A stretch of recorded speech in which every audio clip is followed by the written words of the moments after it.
Archiver is made possible by a grant from the Kansas Humanities Council and is a member of the Fountain City Frequency family of podcasts. 20-15 KU. Rose has the ball for Memphis. Fresh shot clock. Out front, Donnell Mack is in their lineup now. A 6'5 sophomore. He launches a shot. Missed it.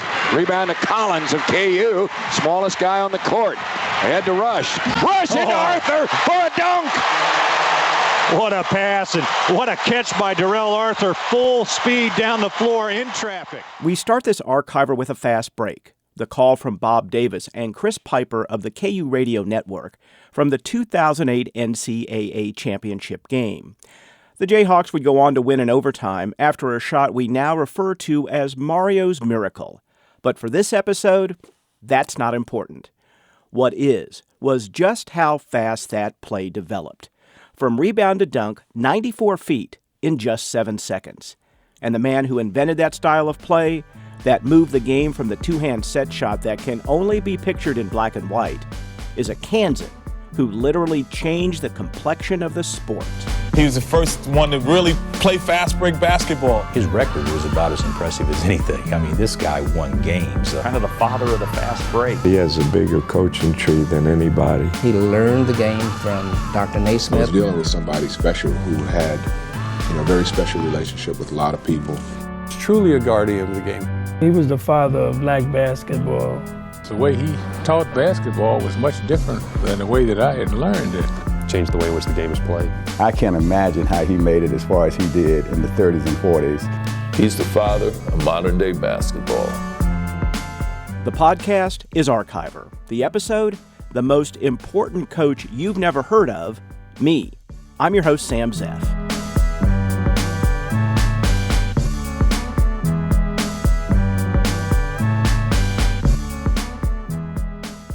For basketball fans, the opening to the documentary Fast Break, The Legend of John McLendon, kind of tells you everything you need to know about the man. Did you pick out Bill Self's voice, Dr. J. Julius Erving, KU All-America Bud Stallworth?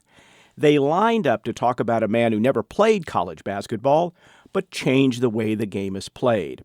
Who broke color barriers, not with big headlines like Jackie Robinson, but quietly behind the scenes.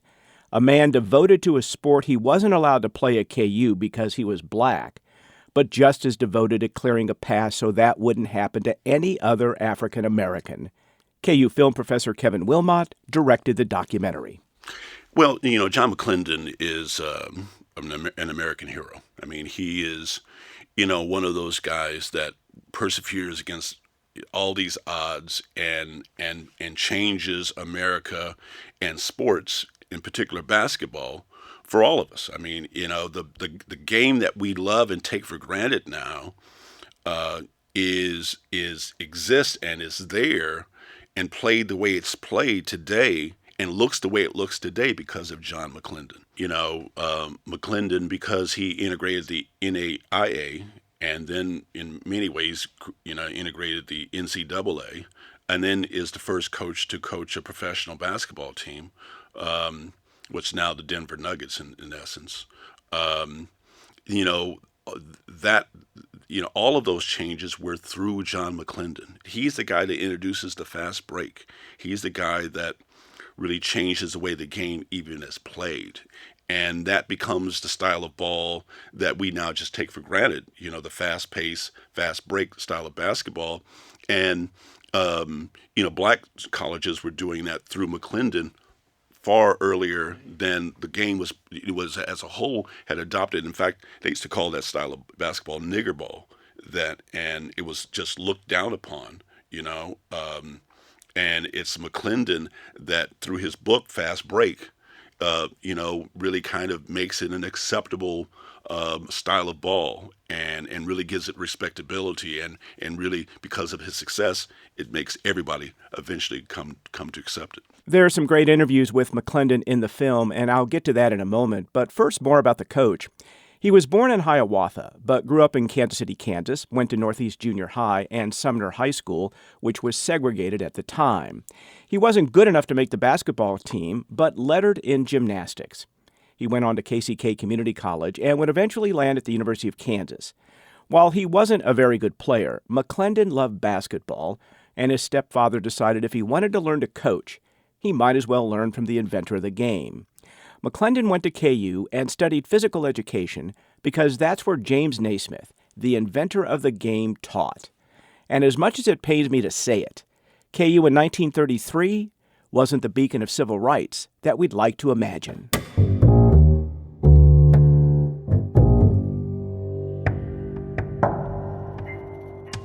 The Free State myth is what sometimes we refer to that whole situation as. That is archiver historian Virgil Dean. After the Civil War, especially after the Civil War, Kansas wasn't that much different than most of the other northern states. And so throughout the late 19th century, you have some opportunities for blacks. Kansas, of course, is considered a place to go during the post-Civil War immigration to Kansas was significant among the African-American population, the exodus and all that that entails in the late 70s and 1880s. But by the turn of the century, and in the latter part of the 19th century, even opportunities in the area of education. KU opened up fairly early for blacks, had people enrolled and black students enrolled in the 1880s, and some graduating. But by the turn of the century, or certainly in the first decade of the 20th century, it was changing quite a bit. And so it was becoming even more reflective, probably, of the nation and this kind of tightening up, for one reason or another, in the area of racial equality, and segregation was becoming more prevalent. And so at the University of Kansas, reflecting what was going on elsewhere in the state and the nation, fewer and fewer opportunities were made available to black students. They were still attending KU and, steadily increasing like the rest of the population in terms of college enrollment, but opportunities were becoming more restricted.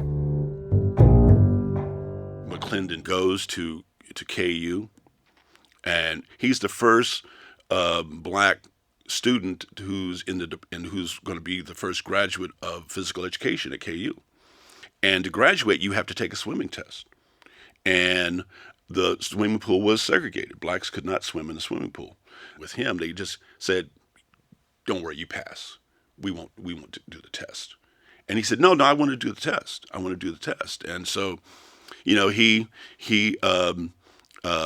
jumps in the pool, and afterwards they drain it. They drain the pool.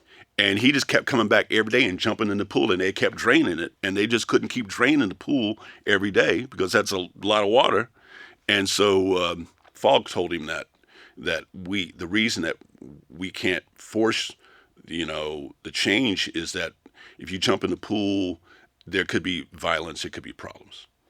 And so he said, well, if nothing happens after a week, maybe the policy can be changed. He said, okay. And so he went to all the black students at KU, which was only about 70 black students then. He said, well, you guys don't come to the gym. We don't want any problems. Just don't go. And so after a week, there was no problems. And then, Fogg found out that he had told all the black students to stay away. And he said, you tricked me. You were a smart aleck. And so it was an amazing thing that really kind of changed the culture of KU. And he would go on to then kind of change the entire culture of basketball.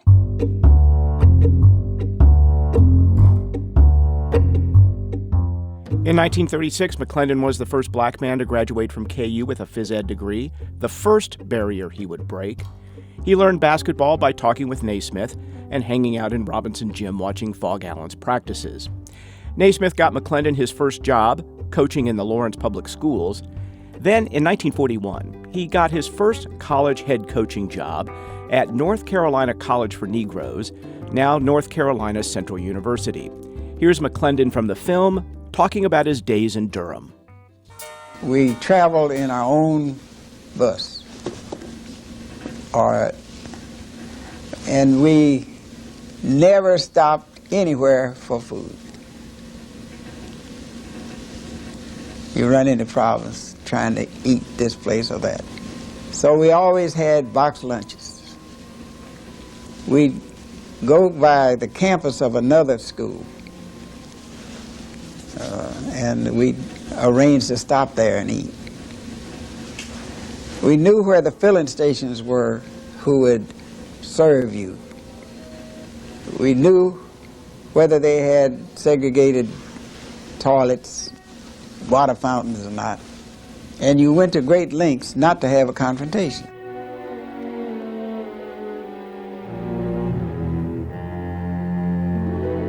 We were on the way back to Durham, North Carolina, and we had been rented a car on the Southern Railway by Southern Railway Company for our own car. As we approached Newman, Georgia, a big group of white people from that area boarded the train. When they found out that we had a car of our own, they came into the car. They wanted us to get off the train, or they weren't going to let the train proceed. These people, they didn't call us people, they don't deserve a special car at all.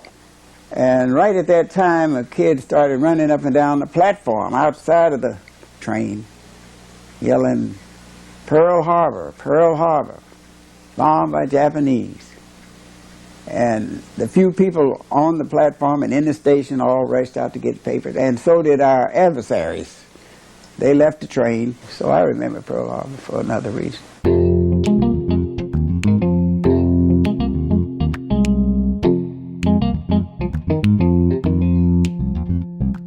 I wanted to know more about John McLendon, the man. It's easy to find his coaching records, the fact that he won 3 consecutive NAIA championships at Tennessee A&I in 1957, 58, and 59.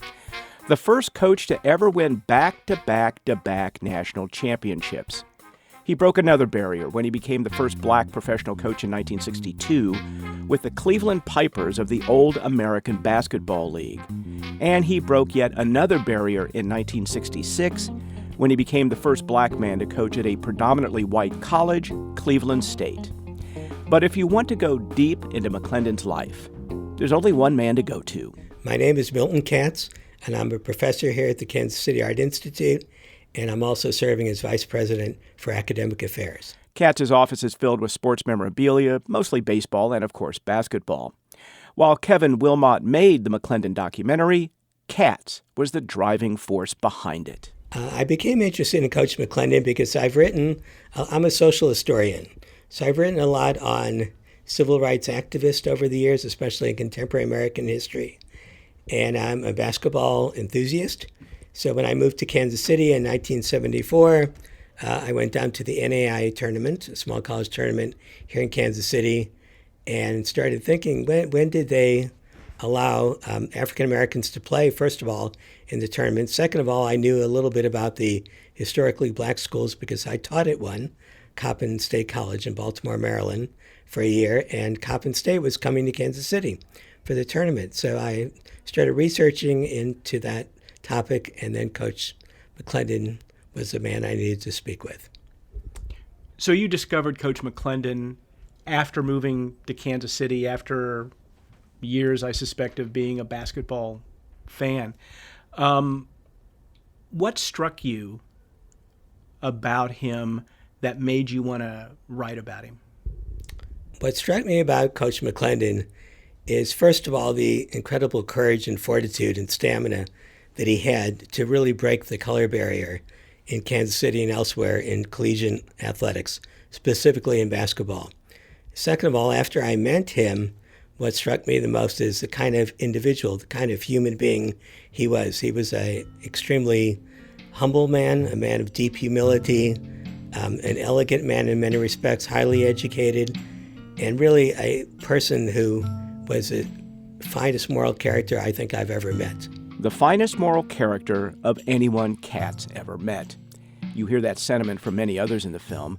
But just like every other sport in America, well, almost every endeavor in America, it would take too long to truly recognize what he meant to basketball. McLendon did well, to be sure. After coaching, he went on to a nice career with Converse sneakers. He was inducted into the Basketball Hall of Fame in 1979 as a contributor, whatever the hell that means, but finally was inducted as a coach last year at a ceremony in Springfield, Massachusetts. Even by then, Kat says, he was a mystery to even the biggest basketball fans. If he was white, this obscurity, which he seemed, the way you described him, comfortable doesn't seem like the right word, but certainly at ease with it, he would have never been obscure. If he was white, there is no doubt that in 1970, when that first letter went to the Hall of Fame nominating him as the fourth winningest coach in collegiate basketball, he would have been in the Hall of Fame as a coach in 1970. People would have known about him, but he said to me once, I asked him if he would have liked to coach at the University of Kansas, his alma mater. He said, of course he would have loved to coach at a major college university and get the kind of attention that other coaches were getting, but society wasn't ready for that. America was not ready for John McLendon. He was ready for it. Our society wasn't ready for it. McLendon is the first person who won 3 national championships consecutively, and it's hardly known by anyone. So he really is a forgotten coach. But the good thing about the Hall of Fame induction this past September, to a certain extent, he's forgotten no longer. Can I just say from one basketball fan to another, thanks for bringing all this to us so that we know about him? You're quite welcome. I love talking about him. As you can tell, he was just an incredibly wonderful, humble human being. And I can't add anything better than that.